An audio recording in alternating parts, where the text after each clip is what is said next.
you, Zach and Father Brown, for being with us, and Khadijah and Yahir for joining us.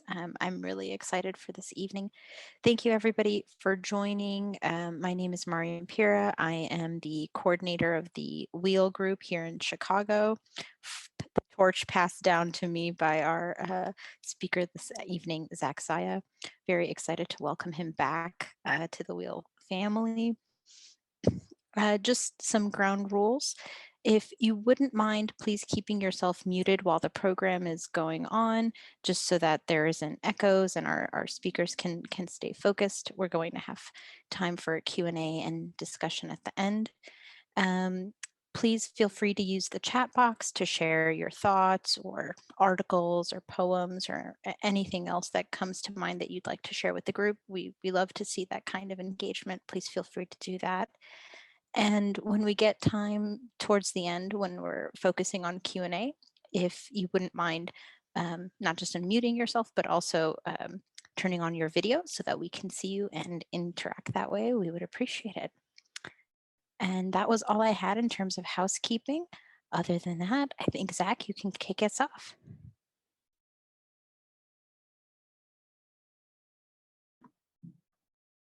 Thank you, Miriam, and it is great to see you, and great to see just some old familiar faces, not old, but familiar faces from back in the Weal days. Such a great community.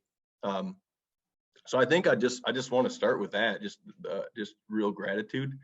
I think I just have a lot of like really full circle kind of feelings right now, because I'm so excited to share and introduce you to three members of the Cristo Rey family, and have some of those folks interact with some dear friends from Chicago and the Weal and Catholic Theological Union. So that just makes me really happy. Kind of my cup brimmeth over.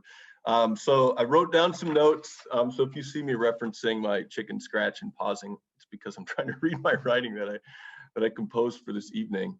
So yeah, I just really want to thank Catholic Theological Union, the Bernardin Center, Commonweal, you, Miriam, as Weal leader, for inviting me to do this. It's really a privilege.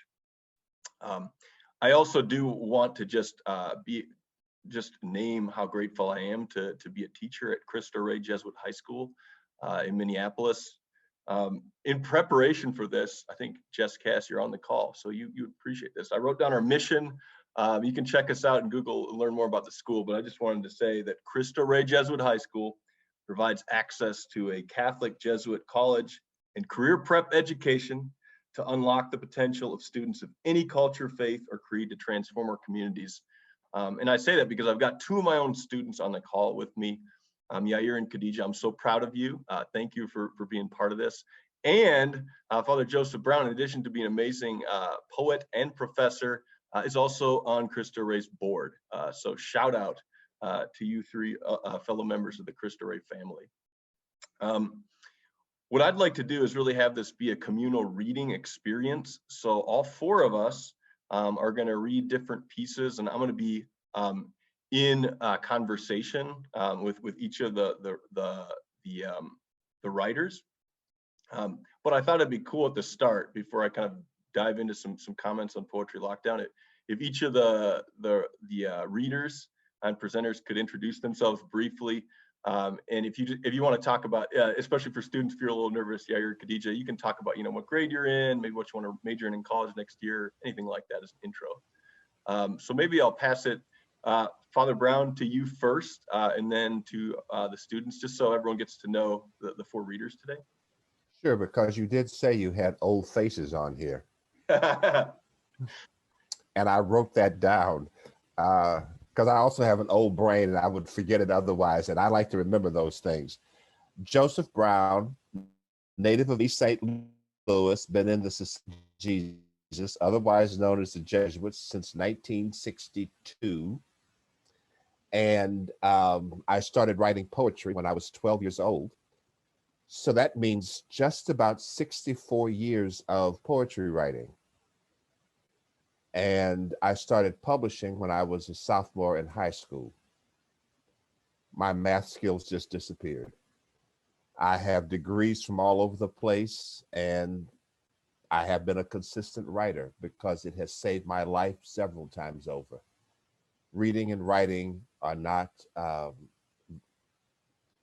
they're not incidental in my life at all. And I am grateful. A friend of mine, one of my classmates that I'm very close to, managed to seduce me into being on the board at Cristo Rey. In Chicago, I was on the planning committee for the Christ the King School there. So I've had a lot to do with the network. And I have been really proud to work with the students, especially through Zach's classes. It has made just a huge difference of joy in my life.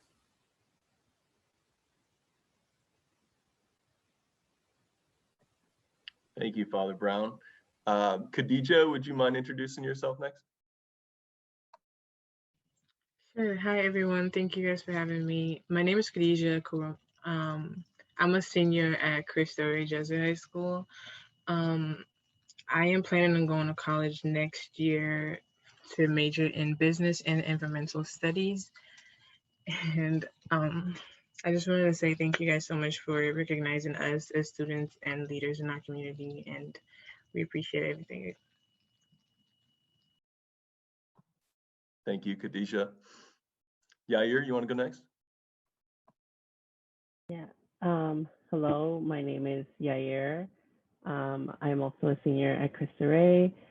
And next year, when I go off to college, hopefully I want to major in political science with a concentration in American politics and international relations. And yeah, that's about it. Thank you. Thanks, Yair, Khadija, Father Brown. So being the teacher that I am, I thought I would start out with a little agenda about kind of like what this is going to be like. Just kind of lay it out, and then we'll dive into some readings. And we're going to read aloud, and we're going to share the text of some of the poems so you can really appreciate kind of some of the nuances of the poems and pieces that we're reading. So to start out with, I'm just going to kind of introduce a little bit about Poetry Lockdown. Some of you might see that hashtag and be wondering what the heck that's about. I'll explain a little bit about that. Then I'm going to engage Father Brown in conversation about a couple of his poems, including one that inspired a poem of mine. And then we're going to hand it over to Khadija and Yair, and they're going to read two of their pieces. And then to close out, you're going to have time to ask us questions. So that is the game plan. Before moving on, any big questions, or should I dive right in? All right, thanks. Miriam gave me the go sign. I do that a lot. I was telling folks when I started this, we're doing all virtual instruction at Cristo Rey, and Khadija and Yair know that I said at the beginning of this, I'm kind of flustered with online situations. So it's really funny to me that I'm being invited to do this. I appreciate you all bearing with me. So let me just give a little background to Poetry Lockdown. So when COVID-19 hit Minneapolis, at first it was, I think, mid-March, and there wasn't a lot of like time between like, oh, it looks like, you know, things are going to get shut down, and oh, they really are shut down. It was really quick, and so we kind of just like, you know, emptied out our cubicles and we were kind of buckling up for online learning for the spring.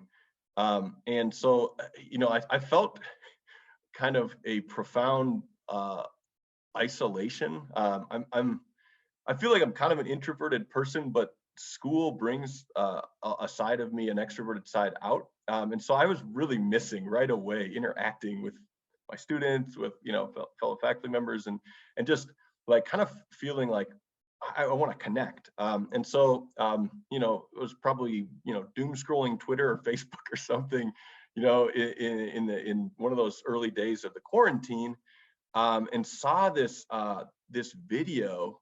Actually, I think Christina, my wife, who's a singer, shared the video with me of in Italy in the quarantine, people were singing to each other from balcony to balcony, and as a way to kind of like reach out to each other in the midst of this terrible time. And it just moved me so much. And that idea got me thinking about the art form that I love, which is poetry. And I thought, well, poems are not just meant to be read on the page, they're meant to be shared out loud. And so, I just decided, I said to myself, every day of this this lockdown, however long it is, I'm going to read a poem out loud. I'm just going to say why I love it. So I started doing it, and just every day. And to be honest with you, very early, it became one of my favorite parts of the day, because invariably there would be someone who maybe I hadn't talked to in a very long time, or who I didn't even know, who heard the poem and then said, wow, that really touched me, or that moved me. It just kind of gave me a little spark of joy. So I just kept at it. And so that's something that kind of kept going. And one of the things that was really moving about it is I started reading a lot of contemporary poets that are alive right now. And what was incredible was, I was able to just reach out to them. A lot of them are academics. They teach in universities like Father Brown. And I just kind of would send them emails and say, hey, I want to read your poem. Would you say something about it? They would kind of write me about their process of what it was like to write that poem. And a lot of times they would share that with other people. And so it was one of these things where I just felt like there was a natural community of people who write and read and love poetry that was building up. Which brings me to you, Father Brown. One of the things that was so moving to me is early on, I read a poem of Father Brown's, and just kind of asked, hey, would it be all right if I shared this? And asked him for his process about writing the poem. And then for probably the next couple of weeks and months afterwards, almost every other poem that I would share, like Father Brown would mention something about it. He would offer like a comment or a note. And it was so moving to me as like this sort of young reader and writer of poetry to have this incredibly gifted and brilliant poet like attentively caring about some of these videos that I was making and just feeling awkward about. So Father Brown, I just wanted to say how much it meant to me to know you were listening and hearing some of these poems. It really did mean the world. So that's kind of the background of the web series. So I do on Facebook, and then I upload them to YouTube. And now what's really cool is we're finishing up a poetry unit in school, and so my students now I can use it as an educational tool. And 13 of those poets who I featured in the lockdown actually agreed to correspond with the students at Cristo Rey. So we had something called the Dear Poet Project. Father Brown was among them, and students picked a favorite poem for one of the poets on the lockdown series, and then the poets wrote them back. And so it was such a moving experience to see all these poets generously give their time and attention, really teach the craft in what I feel is kind of an unforgettable way. So thanks for being part of that too, Father Brown. I think looking at my notes, I think it might be a good time to transition to you.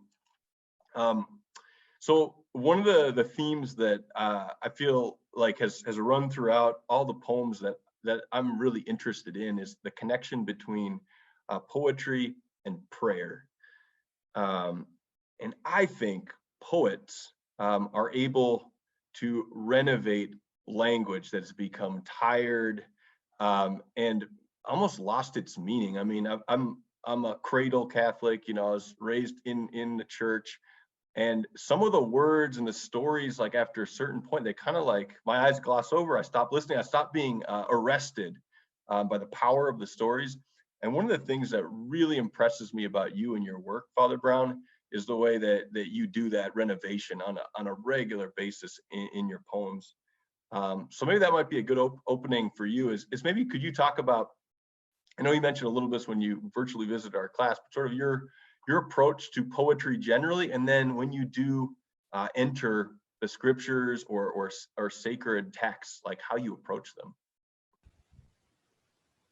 I have always believed since the night in October when I was in the 7th grade, and I was laying on the floor reading Saturday Evening Post, and right in the middle between the articles and the kind of features, they had poems. And I had been reading poetry in my older sister's high school textbooks, and in books we had around the house. And I just decided I was going to see if I could imitate something I saw in the Saturday Evening Post. It was light verse. And so iambic pentameter rhymed. And I sat there, I laid there and practiced it. And then I turned around and handed it to my father and said, "What do you think of this?" And he said, "That's really good, son. You ought to keep doing this." And here I am. But the first thing was discovering how to play with words. That's to me the key. It can be a poem about just finding a body of a missing child in a tenement, but I still have to use the words in such a way that what you said about renovating or being arresting in that capacity, captivating, because poetry is music. And we see that every day now in the last, 40 years with hip hop. But it's always been chanted poetry. I also mentioned, I think, that when I had to major in classical languages and literature in the Jesuits, because that was really old school, we had to learn Latin, Greek, and French. The Greek and Latin poems changed me. But then I was also introduced to modern American poetry. And the most telling point, and then I'll just skip over the introductions about what I'm talking about how the words have to captivate, was we had to translate something like 14 lines of Greek poetry out of the Odyssey every day during that summer class we took. And when we got to the siren songs, where Odysseus is strapped to the mast of the ship, all of his sailors have something stuck in their ears so they can't hear the sirens. And because he has to be able to give directions, he's tied to the mast, but his ears are open. And that passage in Homer's Odyssey, I read it out loud, not knowing what it meant. And I was enthralled by it because the poetry and the music of the siren song was there. And I knew that every poem had to do that. Then I moved into the subtle way of putting a voice to the voiceless, which is where you come into talking about my poems about scripture, for instance. I would rather write about a story, a character, out of the Ignatian tradition of finding yourself in the composition of place in the third week of the spiritual exercises, where you go into a scripture story and you look around and see who you are, Ignatius says. And my attitude is, who's not talking? Who's in this story that you ignore? Who's misplaced, marginalized, or devalued in the story, and give them a voice? And I've been doing that now for a very long time. But I do that also in the poems that are not actually connected to that scriptural Ignatian spiritual exercises tradition rather. I do that in just trying to find people, my family, my father sitting, musing quietly, my mother not wanting to talk while she's cooking. What are you thinking? I'm going to write it down, and this is what I hear you say. So that's basically been one of my styles now for a long time. Thank you, Father Brown. I think it's time we start hearing some poems. So you know the poem that I'm going to request for you. It's one that has really inspired me. It's a poem called "The Shore Remembers," about Peter. And I know it's a rich poem. It's an allusive with an A poem. So if you wanted to introduce anything about kind of the process of creating that poem, or if you just want to read it, we're going to see it too, and you could talk about it afterwards. I think it'd be great. But this poem, I do think I should say just a little bit as a prelude to it. It takes place after the resurrection, when they all say, "Let us go fishing." And while they're doing that, some voice comes across the water saying, "Cast down your nets over there." Now, if we remember or pay attention to Peter after the resurrection, he's the one who ran in fear, in regret, in guilt. So the first act of Christ is to say, peace be with you, and stop being so afraid of me and yourself. Face the guilt and deal with it. And that's what this poem I really think is dealing with. And there's one other thing that I will say. Love is engaged in all the senses. Art is engaged in all the senses. So Peter's response to the voice of Jesus is an act of love and self-forgiveness. The shore, Peter remembers the days choked me. No place we walked, no tree, no well, no wall could keep the wound from searing, bleeding. So when brother said, let us take the boat and seek fish, it was automatic. I can do that and not think. And I kept thinking. We all did. Nothing remained but our amputated hearts. Where can we go? Sailing Tiberias Sea is nowhere far enough. The voice stopped us, confused the sense of time. Dreamlike, we cast nets as we were bid, and when the weight was inescapable, I knew, oh God, I knew, oh God, I knew that I had lied all along. I had not quit the shores of hope. I had not sailed into despair. I knew and found breath to leap toward the voice. He handed me the food and forced my eyes into his. What was left of love? I shook. My body embarrassed me with its stiff response. Oh, not here, not now. And I trembled. What is left to love? And I wept for all the lies I had lived. What is left? To love, to crawl out of the cave of my own shame, to push myself onto a scaffold of my own devising, to love, to feed, to leap when I am called into air, into nothingness. He handed me a meal and told me to feed them until there was nothing left to love. It will be enough.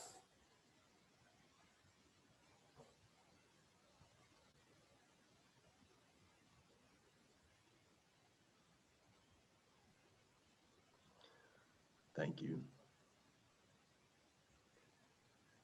So this next part's a little hard for me. This poem of yours, Father Brown, really opened something up for me. Yeah, I've shared with you, and I'll share with others now too. In the Cristo Rey community, we lost one of our students this past August, David Ramos. He was a student that I taught. He had just graduated high school, and he died in August 2020 from complications of leukemia and dengue fever. And it was really hard for us as a community to grieve and lament in the way that we needed to do to honor him and come together as a community because of the pandemic. And I just want to say, Father Brown, something in your poem just kind of broke into me and allowed me to grieve or lament in a way. So I'm going to read this poem now for David. But I also want to say, as an introduction, it in a way it's written almost as a letter to you, because the language of your poem allowed me to grieve for David. So this poem is called "Left to Love," and I think you can see it's pretty intimately related to what Father Brown just read. Left to love for David. At the end of a summer, at the beginning of a school year, in the middle of a pandemic, in the where are we of a fight for racial justice, a young man, an old student of mine, dies. There is no sense to it. 18 years old, class of 2020. He was 18 years old. Since the beginning of the pandemic, in the middle of the pandemic. I say these words as if in the pandemic's mouth, as it closes over me, even grief is made a little darker. I've thought of you, Father, you Jesus follower, you poet, you priest. Into the waters of the word you have dived so many times and let your eyes adjust to seeing underwater, like Peter who dived into the sea and came up for air to talk with the risen one. You said, he handed me a meal and told me to feed them until there is nothing left to love. Mama's voice from Raisin, that time she caught her falling son and loved him like the Jesus follower she was too. There is always something left to love, she said. Father, there is nothing left of my student.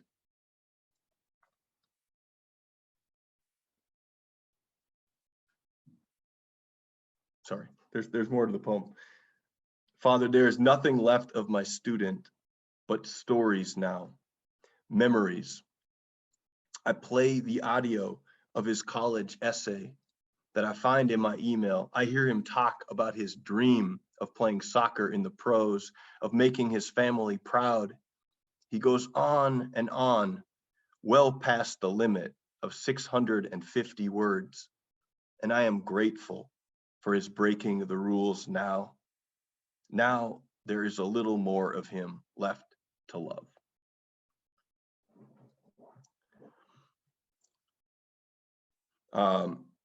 And two things that I think maybe are even important for appreciating that a little more. That phrase there's so both Yair and Khadijah, I believe you definitely did. I know you did. Read and watched Raisin in the Sun as juniors, and you remember that scene where Walter has agreed to betray his family and take the money from Mr. Lindner. And, his sister is furious with him and is, complaining to her, their mother, when Walter just kind of walks into the next room, there's nothing left. That isn't a man.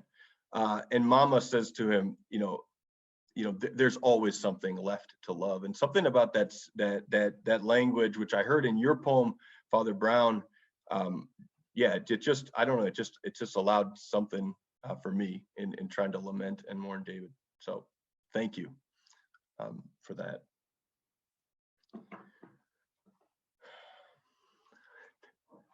Now I need to find the energy to keep going. Speaking of grief and lament, Father Brown, I remain incredibly moved by the poem you wrote for Ahmaud Arbery. And I wonder if you might maybe talk a little bit about the generation of that poem, where it came from, and then I think that would be a great poem to hear aloud. It's so powerful. A young man that I am devoted to, he walked into my office at campus the first week of his freshman year and told me that he had decided I would be his grandfather because he needed a grandfather and his was not there. And he had heard me do an orientation speech a few days before that. So he brought a file of his poems and short stories and said, here, look at these. And I'm sitting there looking at them and I said, when did you start writing? He said, when I was 7. I said, get out of my office. Who you think you are? I didn't start till I was 12. Well, we are family. We truly are. I had met him when he was about a year and a half because his father used to teach here at Southern Illinois University. The first 2 years I was here. A very well-known writer himself, Ricardo de la Cruz, who wrote a novel called Straight Outta Compton. Well, Cortez, the young man, sent me a poem that he had tied into one of Sterling Brown's poems about Old Lim. And when I read it, it went through me the same way you talked about my poem going through you, because I had just been so in a cave over that whole video of Ahmaud Arbery being pursued down the street in daylight. And this was before George Floyd was murdered. When I saw that video, and my heart just went out and said, oh my, if only, if only.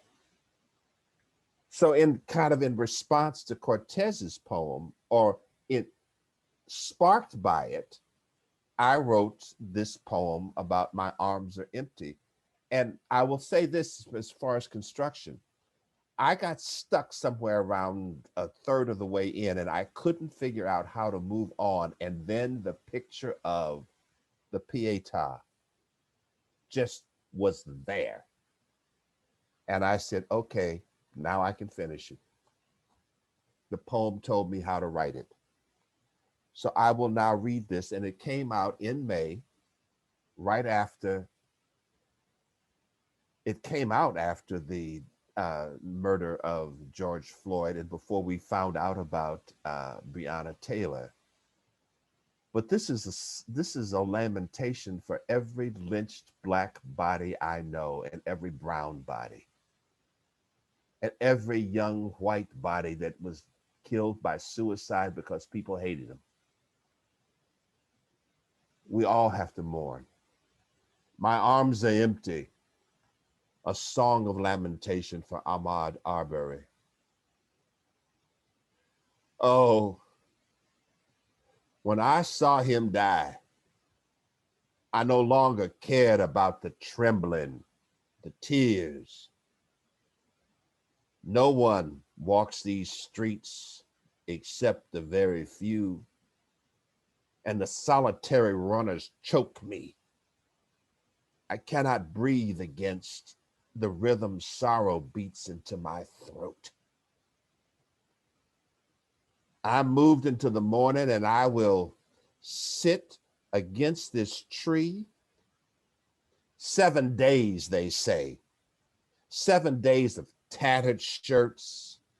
I no longer care. Let the holes be seen. 7 times 7. I have found this place, and I will stay. No, I cry. And no, I whisper. And no one cares that I am become the Pietà without a child, even that. And I hum, oh, Mary, don't you weep.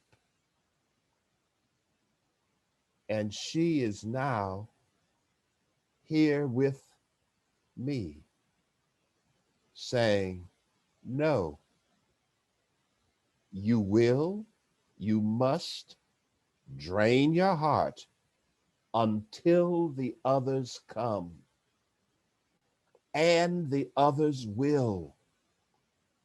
This tree is not shelter, not from the devouring fire. It burns forever, and our scars pulse with the rage that cannot sound.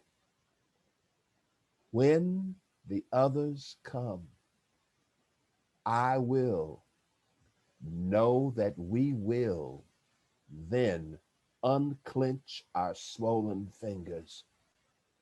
Our hands will drum our sorrow into this ground. Yes, I see. You glance at me. Yes, I am the one who whispers each child's name. If I cannot hold them to my breast, I will hold them with my song. Yes, live, child, you live. And this tree and I will be the place where no lie can live.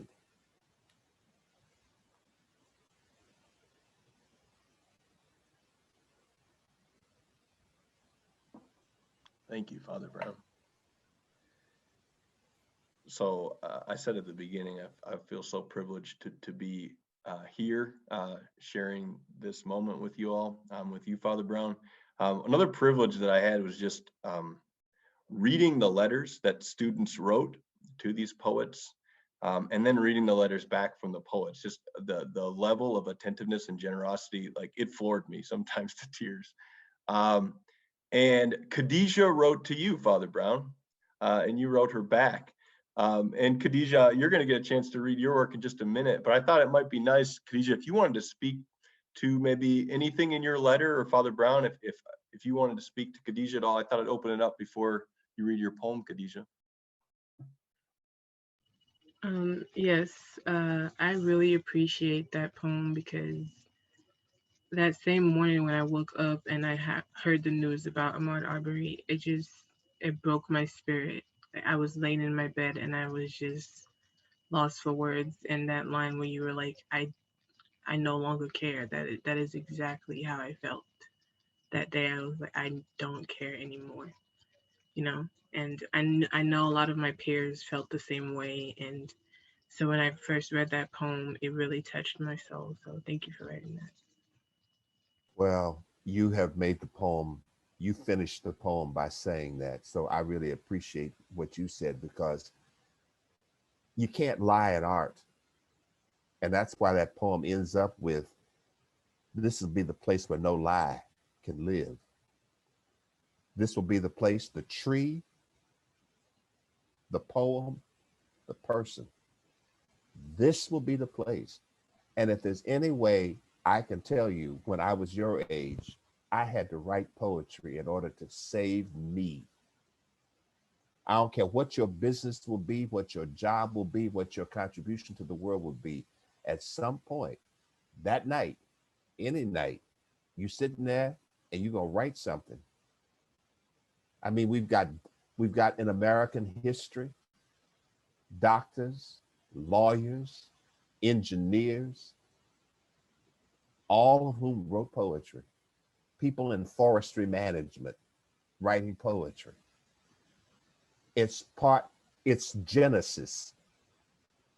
God said, name creation, and whatsoever name you give it, that shall be its name. So the first obligation of all of us is to name things correctly, and poetry does that. So I really appreciate, and I appreciate how you write. So I ain't got no more. Thank you. Thank you so much. This conversation is just making me so happy.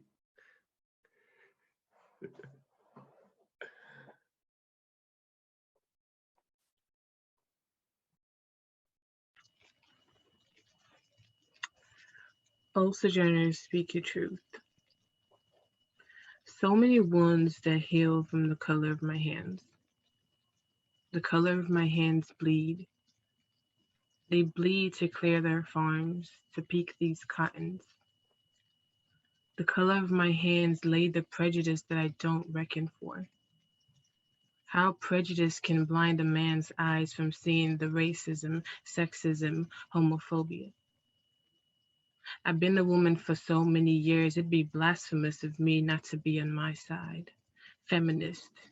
F, the friend in a woman compares to no other. You'd rather make me suffer and keep me locked to succumb to their ratchet bullies.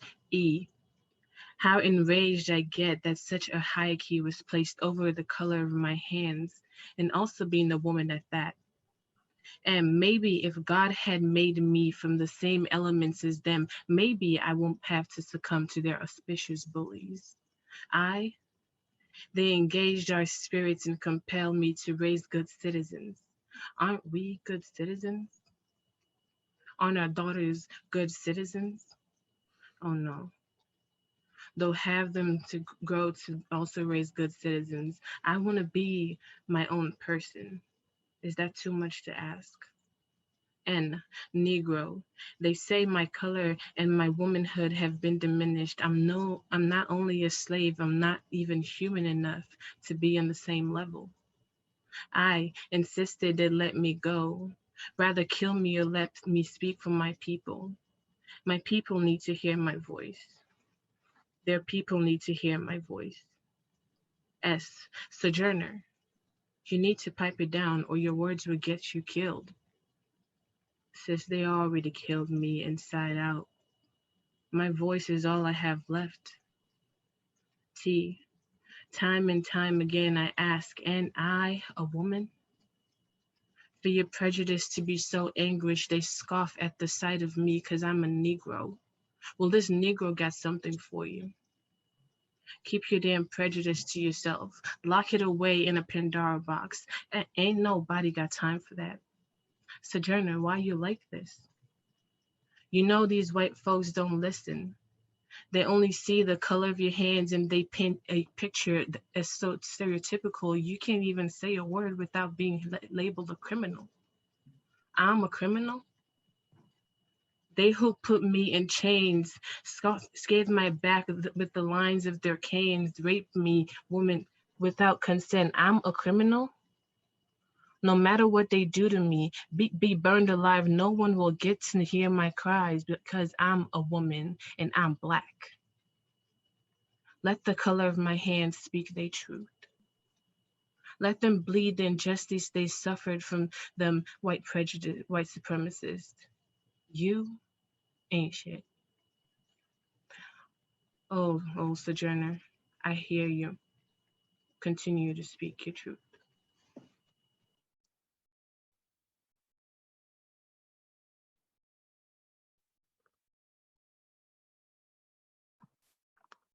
Thank you, Khadijah. And oh, I see some. Oh yeah, some hands. I want to snap. I want to brag on Khadijah a little bit too. So Khadijah, I teach her now in my AP English class, and I also taught her last year as a junior. And in addition to being a fantastic writer, she is also a terrific presenter of poetry. I don't know if you all have heard of Poetry Out Loud. It's a national competition where students memorize poems and then present them publicly. Khadijah competed the state level and was like a hair of going on to the next part, but she did this incredible version of Maya Angelou. What was the poem again? Maya Angelou's. Remind me of the title, Khadijah. Oh,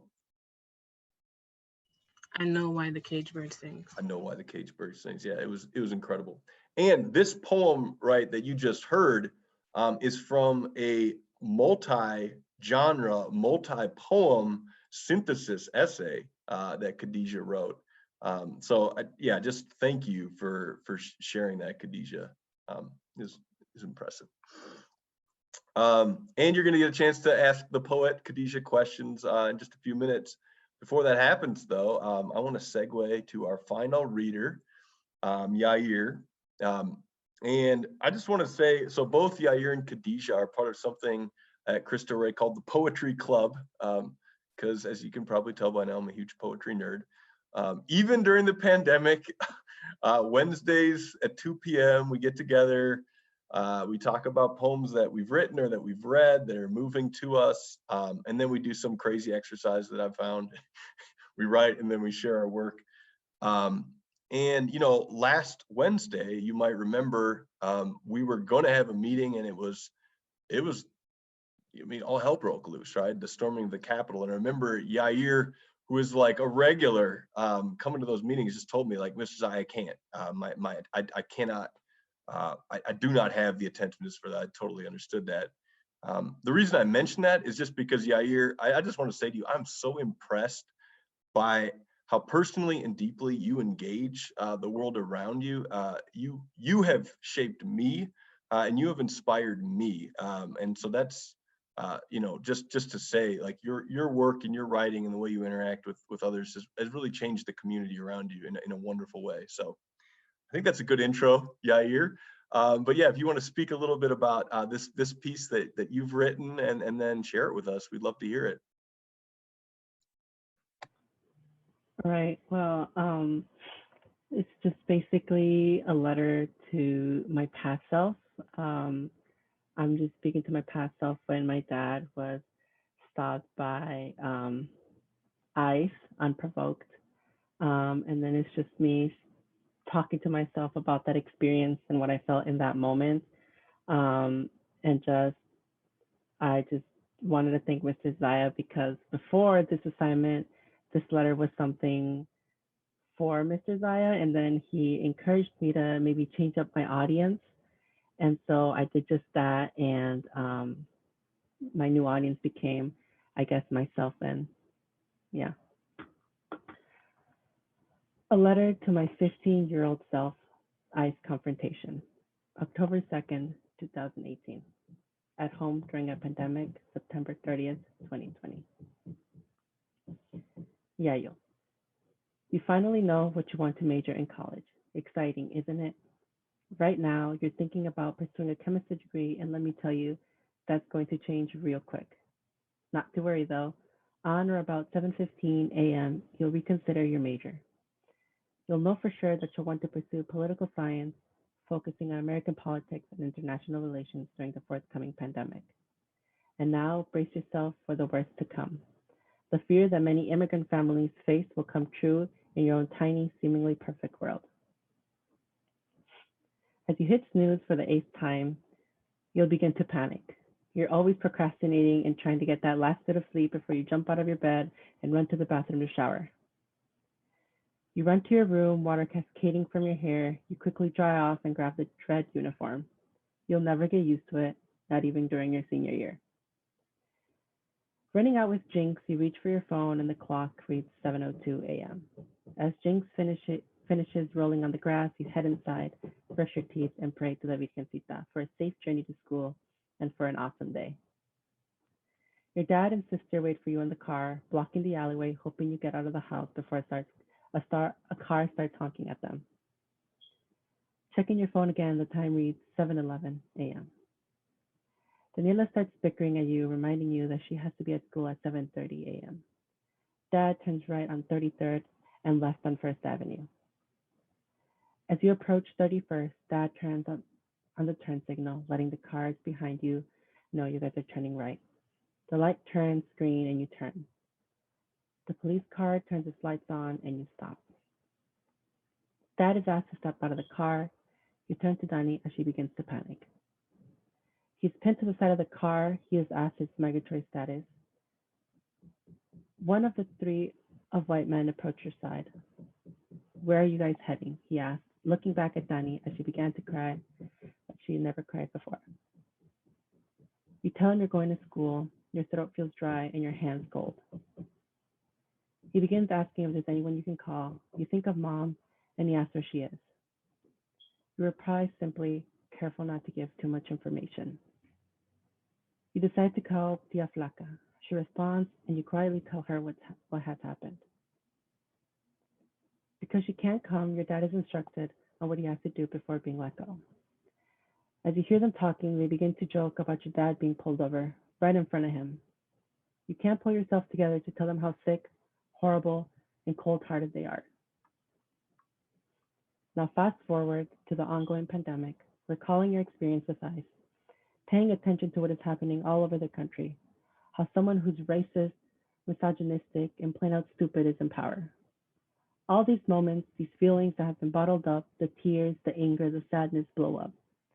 You finally know what you want to do. You want to be the strength you didn't have on October 2nd, 2018. You want to be a policymaker and an advocate for human rights and social justice issues.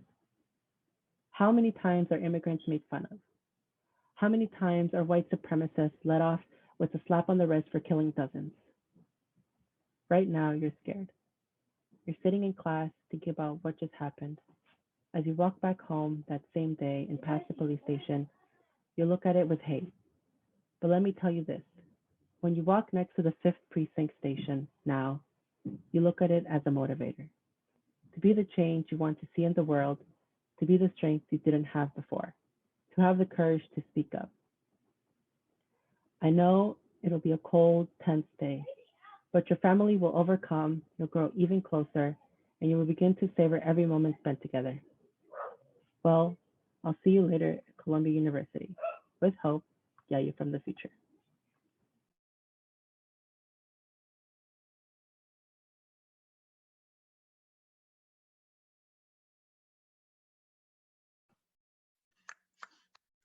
Snapping, Yair. That was beautiful. So this is, like I said, just been such a privilege.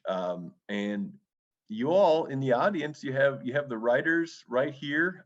We'd love to talk with you. So if you wanna ask a question, I think we were saying, I mean, there's I think about 24 or 25 of us on the call, so we're happy to do it through the chat if you want, or if you want to unmute your mic and ask a question to any of the four of us. We'd love to open the conversation up.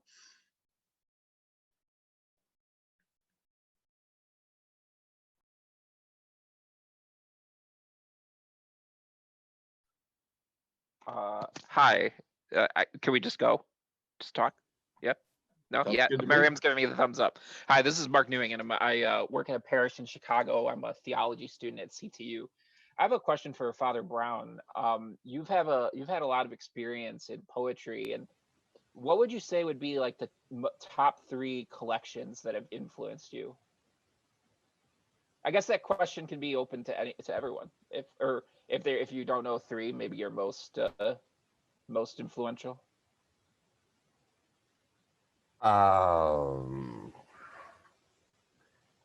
70 years of reading, and you want me to name the top 3 collections. I knew you'd do this to me. I just knew it. I'm sorry, Father. No. Be bold, be brave. Okay. The collected poems of William Carlos Williams, the collected poems of Langston Hughes, and then it gets tricky. I'd have to put Gwendolyn Brooks, Sterling Brown, and Phyllis McGinley all in the same lateral line. Mm.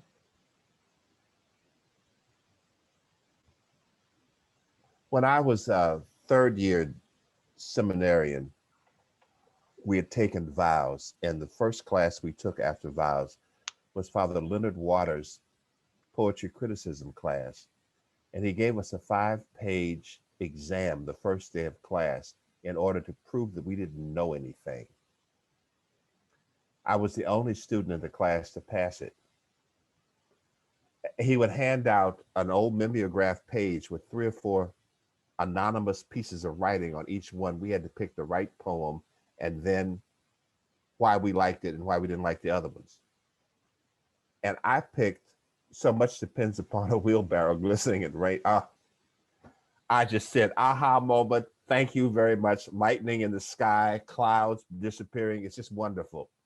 And he told me I was everything but a child of God, because that was not a poem, it was drivel.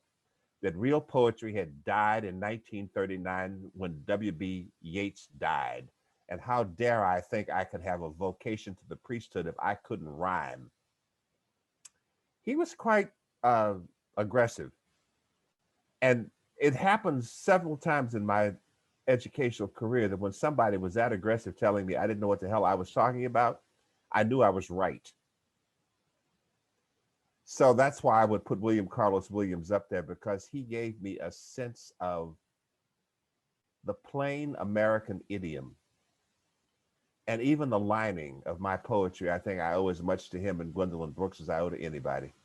So thank you for asking me that question.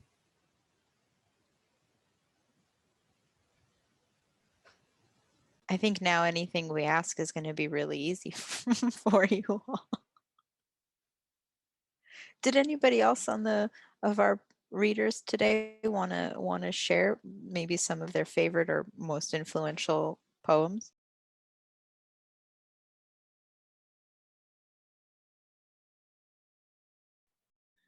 Feel like I've really been shaken up, over the last 300 days. That's how many lockdowns I've done. So I don't even know anymore. So many so many poets have been influencing me. Yeah, I just finished a great collection by Jericho Brown that I'd really recommend called The Tradition. And I would really recommend all his work. He's someone who's, yeah, just, I love his play with form. He just created this new form called the duplex. It's like a mix of like the sonnet and the ghazal and something else. I don't even know. But I've been playing around with that. So I'd really recommend his work. He's terrific.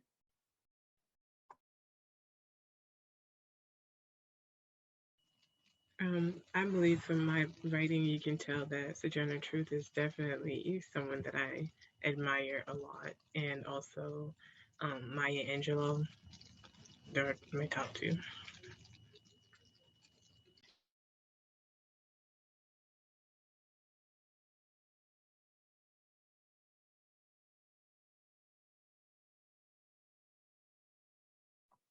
Yeah, you wrote a killer letter to Terry Cross Davis.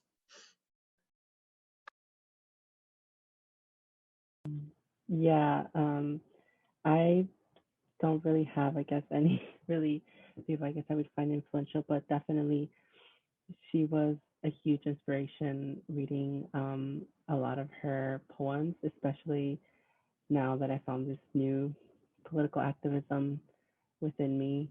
And I just really felt that it was natural for me to just um, write to her. And it was really such an amazing experience. And I'm really grateful for that.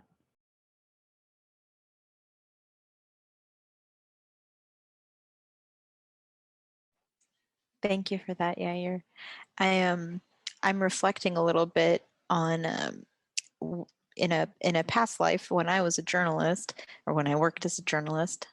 I worked for a library organization, and one of the things that was big in libraries was, I think maybe a little bit similar to Father Brown's experience. You had a whole group of people who would say, if you're an adult, you shouldn't be reading YA or young adult literature or children's literature because there's something very poo-pooey about it, right? You shouldn't be reading it. And I remember one of the authors I was interviewing saying, where we are in the world and certainly where we are as a country, I don't think we're at the space where we can be criticizing anyone for reading anything, because the truth is people just don't read enough. And as someone who's been a writer and worked as a writer or editor pretty much all of my professional career, one of the things I struggle with is not only don't we read enough, but we don't write enough, right?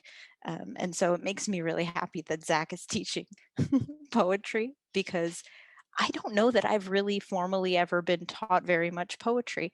I think it's something that I've had to seek out and find people who are sort of kindred spirits.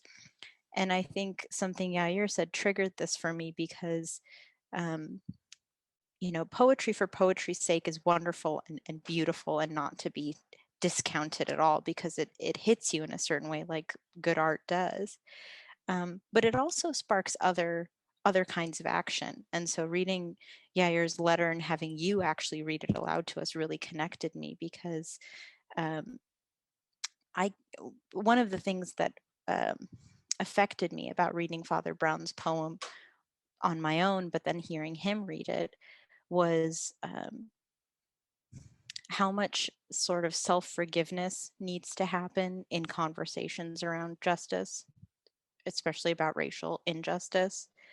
And I think until we can sort of have those, for lack of a better phrase, this is the right group to say it, come to Jesus moments with ourselves, until we can have those moments with ourselves, it seems pretty much impossible to have them with others or as a society. And so I wanted to commend you all, because this is just so moving and motivating in so many ways.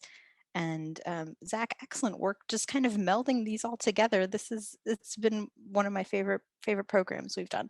So not really a question, but I just wanted to share that before I lost my train of thought.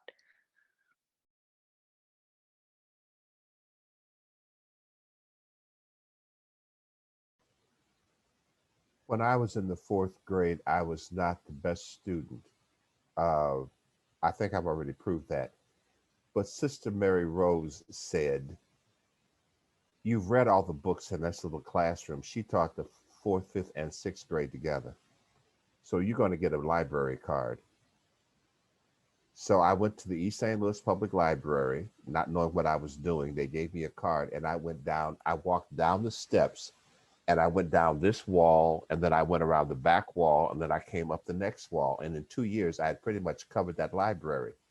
We moved to Wisconsin, about a half a block away from the city library. They had a children's section and an adult section. Seventh grade, I went in there because I knew what it meant to have a library. I couldn't live without it. By the time I was in the eighth grade, this woman, this absolute angel, said to me, "You've read all the books here. I'm getting you an adult card, but we'll keep it over here.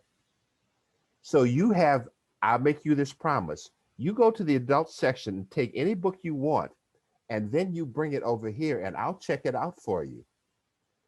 So I'm reading Graham Greene and all sorts of other Freud in my sophomore year. I was just reading all sorts of things. But when I read my sophomore year, I was reading The Grapes of Wrath. And my mother wandered through the living room and said, "What you reading, baby?" And I said, "The Grapes of Wrath." And she said, "Excuse me, I read that book. Take it back to the library now." I didn't go to the young adults. I went straight to the top. And so again, the principle of, if they tell me it's wrong, I have to figure out why. So I finished the book on the bus. Yeah, I did. I can't help it. I really did. Yeah. And then when I was reading a book by Graham Greene, my junior year of high school, my English teacher told me that he was on a prohibited list and I should take that book away to the library. So I finished that one. And years later, when I was teaching at the University of Virginia, I had a chance to tell him at dinner one night that his book had helped justify in me the possibility of me being a priest. If you can write a book about a defrocked priest running from the Mexicans during the Mexican Revolution, and I can get something about spirituality out of it. And so we had a fascinating dinner, which we dominated, and all the other people were just watchers. But I just want you to know that, and all through high school, I was a student librarian. So I just want you to know that you have inspired all those memories in me, because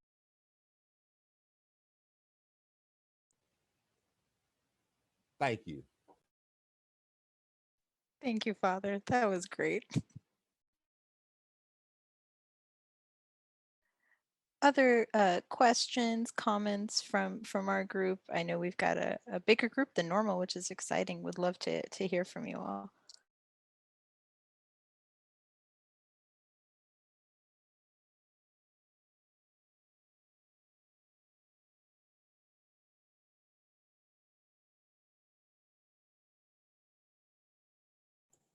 Guys, I'm new here. I had no idea what I was walking into. Got the email from CTU and said, "That looks fun. Why not?" So I just want to thank you for tonight. I really enjoyed hearing all of the poems and the amount of emotion and self that went into each of those poems. And thank you for being vulnerable. I myself am an appreciator of poetry. I have not written, but I do enjoy art. And so I find very much that connection through all different forms of art. So thank you. Thank you, Nicole. Where are you joining us from? We love to see new faces. I'm in Cleveland. I'm in the MDiv program at CTU, just started in August or September. Wonderful. We hope you join us for more of these. They're pretty fun. I'm biased, but they're pretty fun.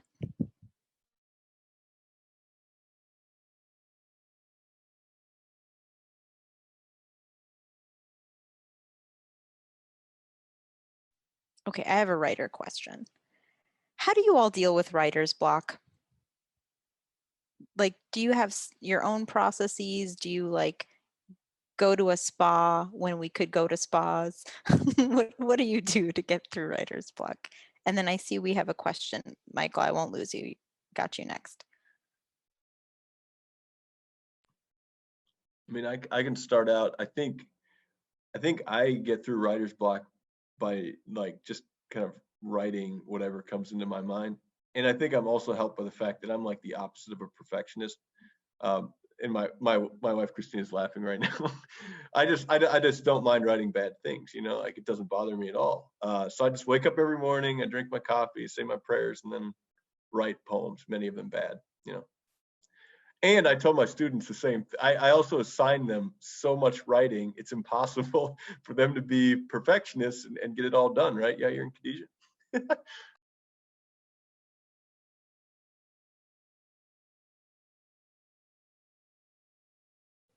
I have never had writer's block with poetry, but I've never done that many poems in the course of a period. When I was taking my first creative writing class with John Knofel, who was at St. Louis University back in the 60s, we met every day that summer, and I had to write something all the time. And then when I went to Johns Hopkins for the writing seminars, we were required to turn in a poem a week. So I did. But that was an unusual request. Now I set myself projects. Within the Jesuits, I will write poems for young men, if I know them well, for their vow ceremonies. Some people that I have known extraordinarily well and helped to mentor, and they have inspired me, I'll write something for their ordination. I have written poems for great public events like Creighton University's centennial, for instance, in 1978. Uh, so I will set myself a project and then just decide, or again, memorial poems, friends who have died, family friends, close friends. So it's not a block, it's when do I want to write something? But I do have a writer's block in one way about writing my memoir because it's not a writer's block, it's post traumatic stress disorder. And I will get around to doing that. In fact, I have made it my decision that one of the ways to get out of the cave of whatever we're in right now is to start putting that back on me as a project. But I just put it on the shelf after chapter 4 because I didn't want to write any more about it because I didn't want to deal with it. But I know that that's my weakness and not the strength that I have to share with the next generation. So it's just a mentality of, well, first of all, writing is work. You don't have to feel good about when you get up and get dressed and go to work, even if it's just from the bedroom to the dining room. But it's work. So do it. That's, yeah, that's kind of how I feel about that. Oh, I'm waiting for the inspiration from something. No, I'm not. I need to get this thing done. My Christmas poems, I write them. I know I'm not helpful, but then again, that's why you have this intergenerational conversation going on. You say, oh my God, the old fool's going off again. Well, that's true. I love it. I'm so here for it. Khadijah, Yair, did you either of you want to talk about it? Yeah, I wouldn't necessarily say I have a writer's block. For me, it's normally like, how do I want to start the the writing? Because the very first line is what always captures somebody's heart and somebody's spirit to your poem. And so whenever I'm writing, I'm really conscious about the very first line is, how do I want to start this? And as long as I have that, everything else just pours. It's speaking from my heart. It's like, as I feel it, I write it. As I think of it, I write it, and that's how I write my poetry, and that's how I write all my writings. Something funny about this poem that I actually wrote is I wrote it in class, and it was like a session where we would just go to do homework, and that was that class period that I wrote this entire poem. I just sat there and I was thinking for days and days, how do I want to start this particular poem? And once I was in that class, I thought of the exact word that I wanted to say. I wrote it down, and everything else just flowed. So for me, it's not, do I have a writer's block? It's, how do I want to start it?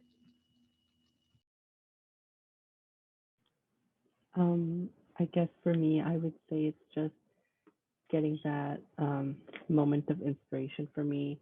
I wouldn't say I don't write a lot, I would say. Um, so that's why I feel like, but as soon as I like get something that I really want to write about, or I'm just like doing whatever throughout the day, I'll get this like sort of like inspirational click, and I'll hop on my computer, or I'll grab a piece of scratch paper, and I'll just start writing. And just like Khadijah, I'll just let some of the stuff start flowing out. So I guess that's what I would say. Thank you. We had a question, I think, from Michael. If you're ready to ask your question or make a comment, we're ready for you. Hi. I apologize to our readers for coming to this late. And I've been, the reason why was because I was having dinner with my family. I'm in Central Time Zone at 6 p.m. here. And I don't know if you noticed, but I was just changing a diaper on a small child. And one of the things that I was noticing just listening to the poems that I heard was that and I wanted to hear about was the place of poetry within people's lives. And my question was actually, my original question was almost answered by several of you, which is just like, where and when do you write? And I found it interesting to hear that some of us wait for inspiration, and some of us, like Father Brown, say, I have no time to wait for inspiration. If it needs to be written, it needs to be written. I heard Zach, so I'm a very old friend of Zach, and I know Zach's writing habits. He's an early morning writer. He said, I'm an early morning writer. I just want to hear, if those of you who haven't answered the question yet, where is poetry and when is poetry in your life as a reader and as a writer? And you can take that wherever you wish. Also, I loved everyone. So thank you for doing this, Zach, and Common Weal and CTL.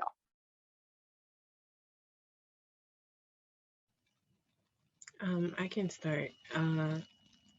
Honestly, where doesn't really matter. I normally stand at work and I'm at the cash register, and I would print out just an empty receipt and just start writing words down. I remember I wrote this one poem one day. I was humming it to myself because it was a song that I heard, and I was humming some different lyrics to it that I was singing. And I printed out that receipt paper and I wrote exactly what I was thinking in my head. So I write my poetry anywhere, anytime. I'm sad, I'm mad, I'm feeling down, I'm feeling super energetic. It just comes to me whenever it comes to me, and I write it.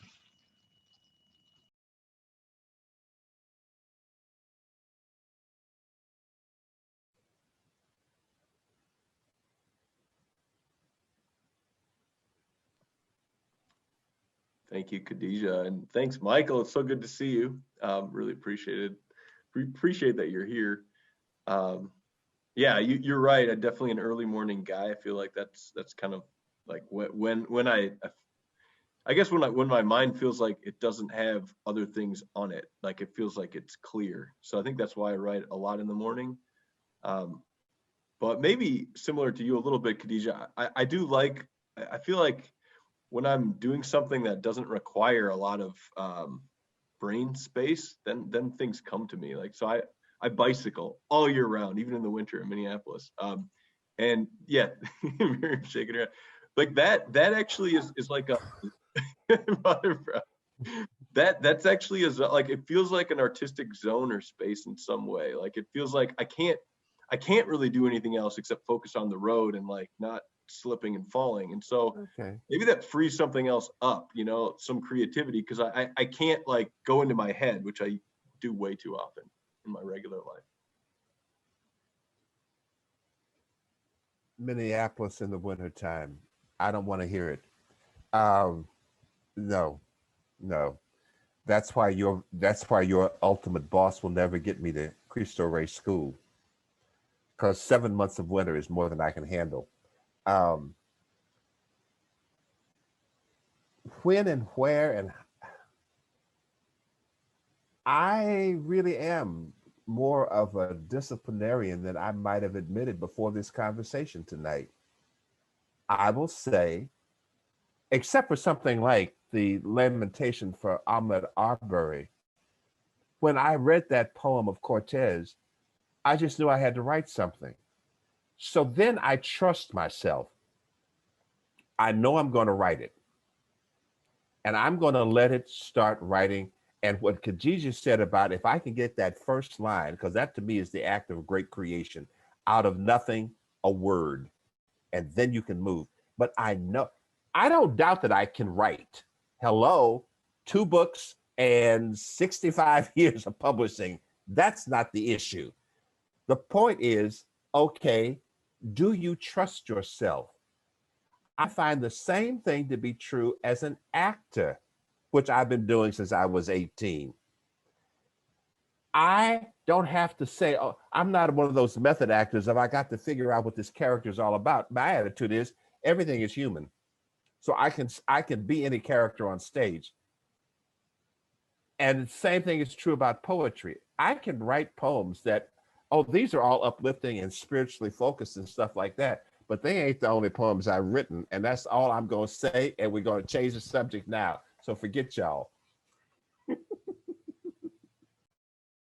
I feel like this calls for a part 2 with Father Brown. I appreciate that.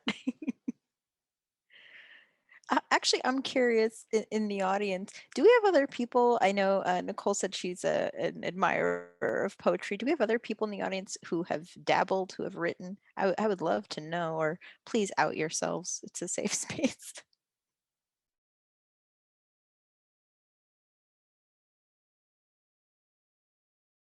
No, I've tried. I'm not very good. I'm also gonna out myself. I've also tried Miriam, and then I immediately go back into the realm of analytical writing. It's just the space I feel most comfortable in. So in the spirit of conversation and to alleviate some of the pressure off Father Brown, I'll share. I started writing by writing poetry, and I would do it in my school journals in school when I guess I should have been paying attention. But anyway, that's how I started writing.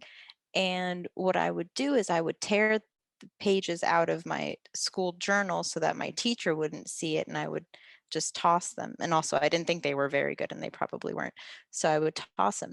And my best friend, who is still one of my closest friends since childhood, little did I know, she started collecting these things before I would throw them away. And on one of my birthdays, I won't say which one because I don't want to out how old I am, she gave me a folder of all these poems she had saved from our time in elementary school. And I had made a joke that if I ever published a book, it would be called Poems I Didn't Write or something like that. And sure enough, she had, created, she's an art teacher. So she had made this like big cover and made it look like it was a published piece of work. And there's my 7th and 8th grade chicken scratch of poems. And it was one of the most touching things. And then I read the poems and I was like, thank God I didn't show these to anybody because they're terrible.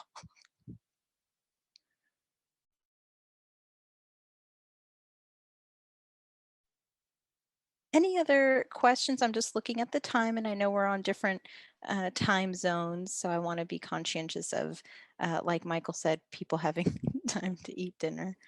Mariam, Sean raised his hand. Oh, hi, Sean. Good to see you again. Please go ahead. Yeah, I just wanted to mention how wonderful it was listening to the poetry and the people telling how they go about it. You asked a question about writers, you know. I'm 80 years of age, and I spent most of my life as a workplace counselor, as an advocate for workers, especially injured workers and marginalized workers and newcomers too. I live in Canada, in Ontario. And I find over the years, basically trying to give voice to other people who don't have a voice, you know, like workers who wouldn't necessarily articulate things, especially against, it's like the old phrase, you know, speaking, what's the truth to power, giving them the voice to do it. And I've had years of that. And I discovered just recently, my wife actually works still, and she has been treated, she's a person of color, and she's been treated very badly by her employer for 30 years. And trying to give voice to her, a voice, you know, she's perfectly capable of speaking for herself. But when you're, she doesn't have a victim complex or anything like that, but when you're insulted and treated badly, and she's, you don't have the energy for your voice. So I'm glad to say that I'm giving her a voice. I haven't, it's not something I could publish. So the problem is I've written all these things, but the privilege of it was listening with people. I worked at the working center in Kitchener, and there was a great philosophy there that everybody is welcome, anybody who walks in the door. And you could spend as much time, there wasn't, oh, you have to only spend 35 minutes here and 20 there, to address their issues in employment. And so for all those years, I had the privilege of listening to other people's stories. So I'm very, very happy to have had that experience.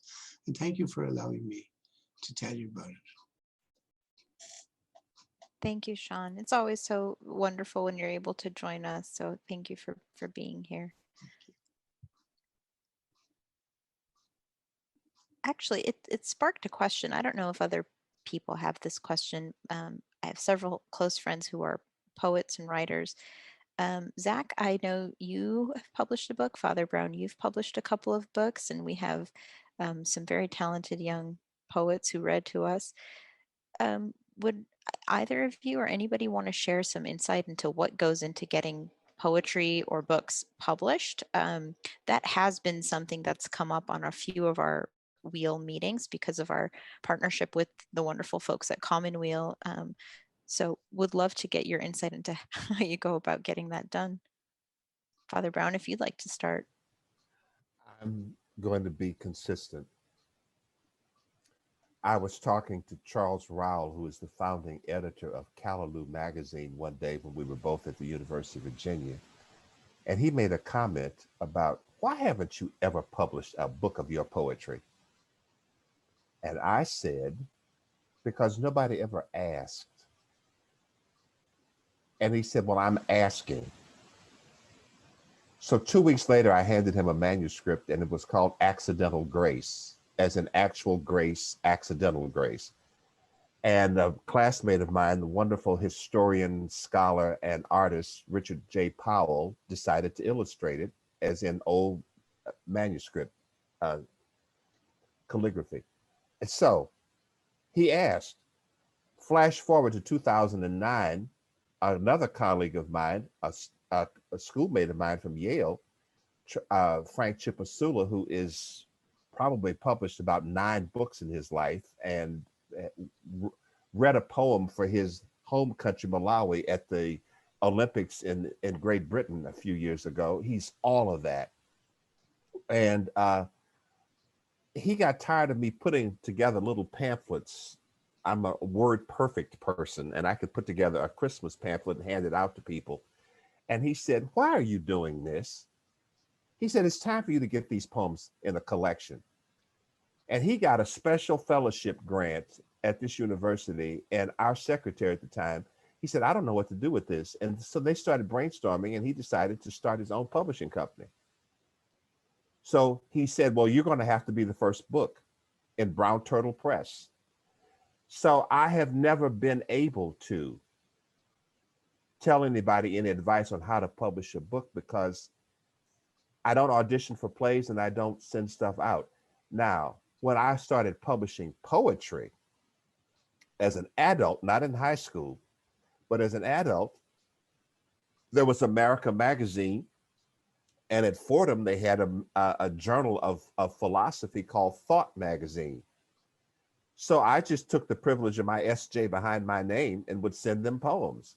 Now, 3 years after I started sending them poems, the editor at America Magazine, I asked him, could I change my name officially for all the poems I wrote from my from my birth certificate name to my vow name in religion, which is Luke, because it was important to me to honor my father, whose birthday is on the Feast of St. Luke, and Luke being the only non-Jew among all of them. And having been an artist and the best writer of them, I thought that that was a good name to take in religion. Jesuits don't use those officially, but I do.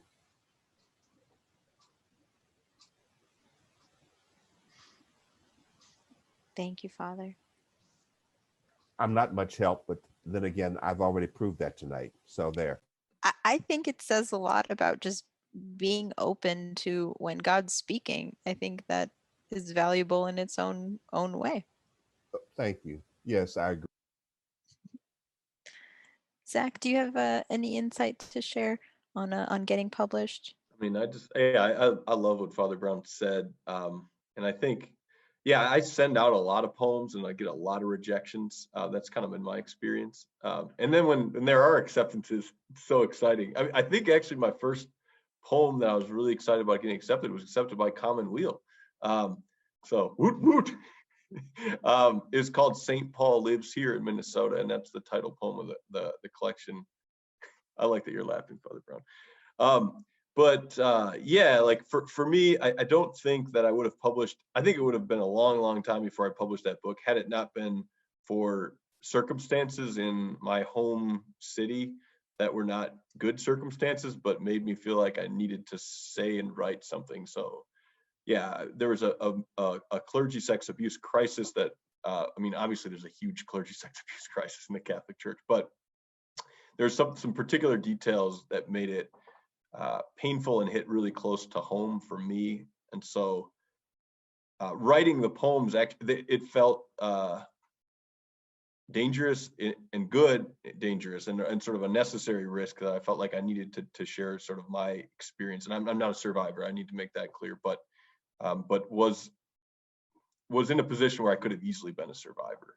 One of my close mentors was a credibly accused priest, and so that was, it just became really important to write the poems.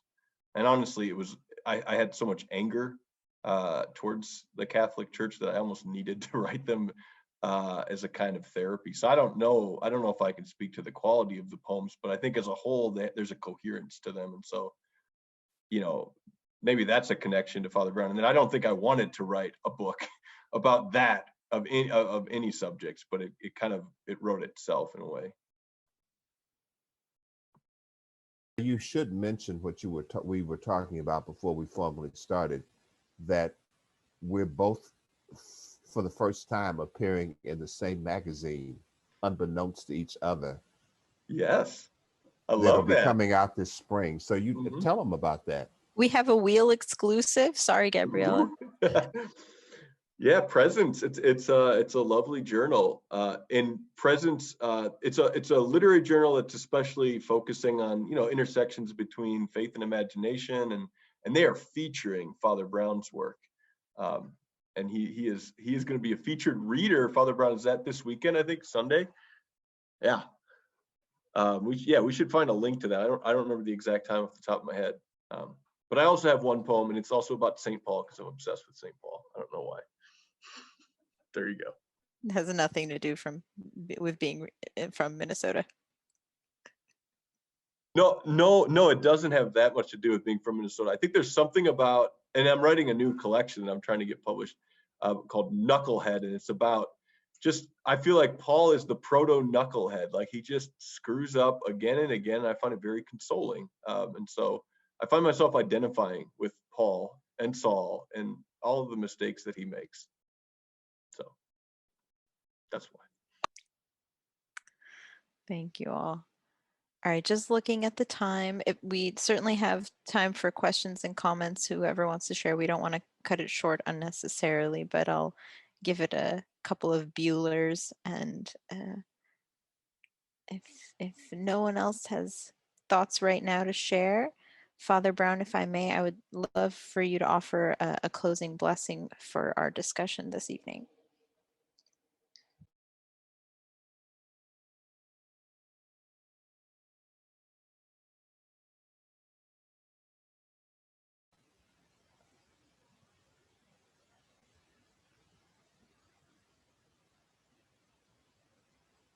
We listen to the word because we have been told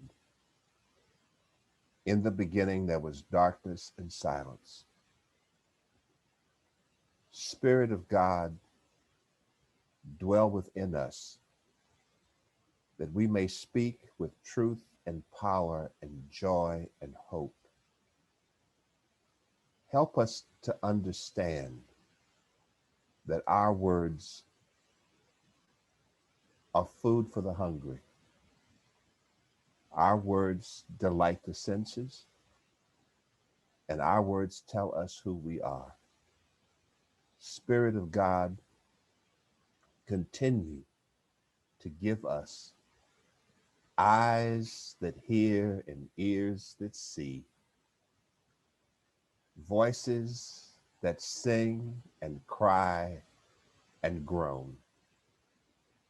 Spirit of God, take us always to the cliff of unknowing and show us what only we can see. Help us to know that what we do in silence and solitude, in the busyness of life, in the moments of confusion, we bring witness to ourselves and to this world that whatever we say and name has the power to endure. Spirit of God, we are your children. Amen.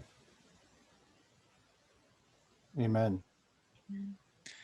Thank you, Father, for that beautiful blessing. Thank you to Zach, Father Brown, Khadijah, and Yair for being our readers and sharing with us and opening their stories up to us to participate with.